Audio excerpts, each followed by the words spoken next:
Here's a little quick tip for you. See this pipe here? They put a 90-degree elbow on there. I'm not sure why they did that. The only reason I can think of is they ran out of little couplings. Here's a coupling, and you can buy these. I've got probably 50 of them. But the 1/4-inch barbed elbows like this come 10 in a pack, and I think the couplings come 50 in a pack. I've got a few of those, but every once in a while I need one, so I don't really need this here. So let's just cut it off. Okay. And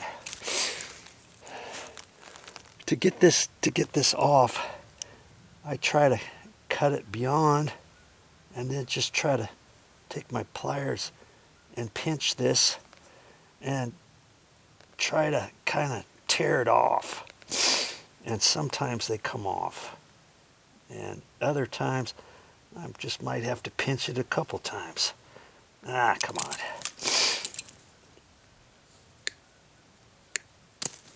There it comes. Oh.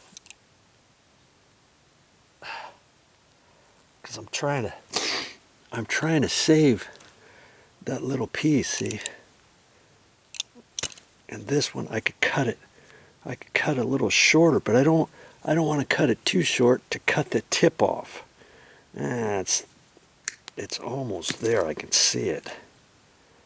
Okay.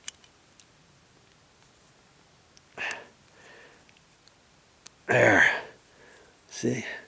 Just rip it off like that. And I'm going to save that for something else. Maybe someday I'm going to get to a point where the only thing I need is an elbow, you know? That's kind of a funky one too. But now I'm just gonna put this coupling on here. Wiggle it back and forth.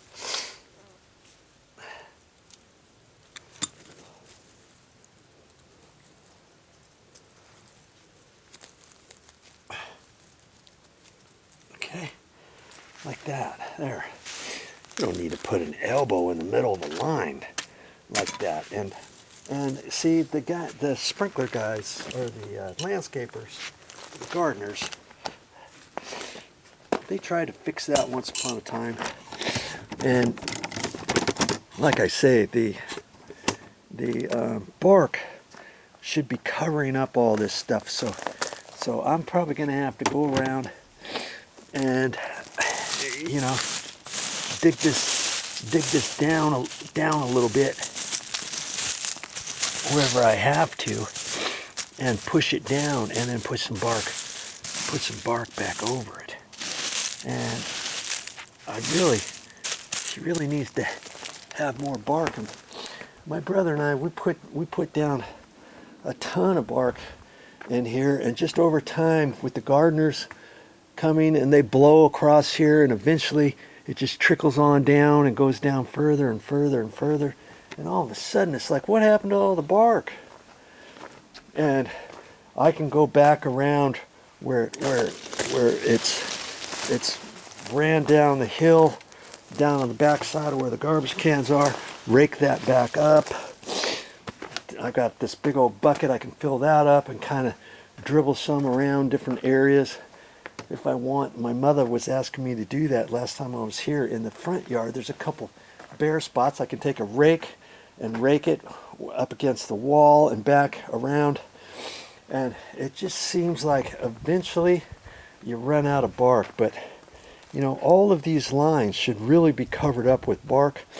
And if you don't have a whole lot of bark, what I can do is maybe take a hammer, the claw part, and kind of dig it down into the dirt a little bit, put this down underneath the dirt, and then cover it up with dirt, and then spread that little bit of bark that I have around there. I'll just have to do that another time, but there's something you can do. Spread the bark away before you dig the little trench, and then Spread the bark after you get the dirt back on there.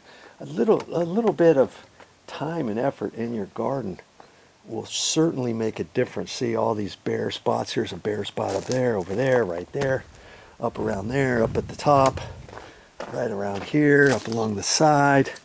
And you just, you know, your efforts go a long way. And it gives you some exercise, gives you something to do, and you'll feel good about it when you're done. All right, that's all I wanted to share with you on this video clip. See you next time.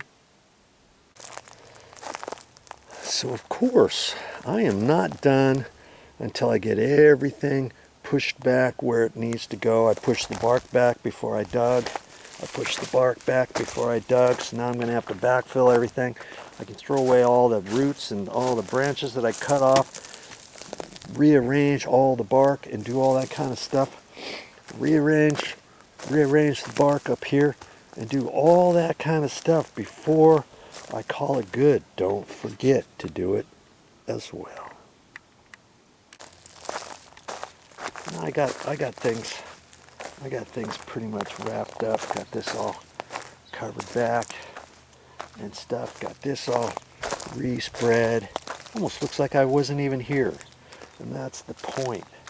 That's what you need to do when you're done with something. When you say you're done, then you know, and people will know it's done because you went the extra mile and did it right.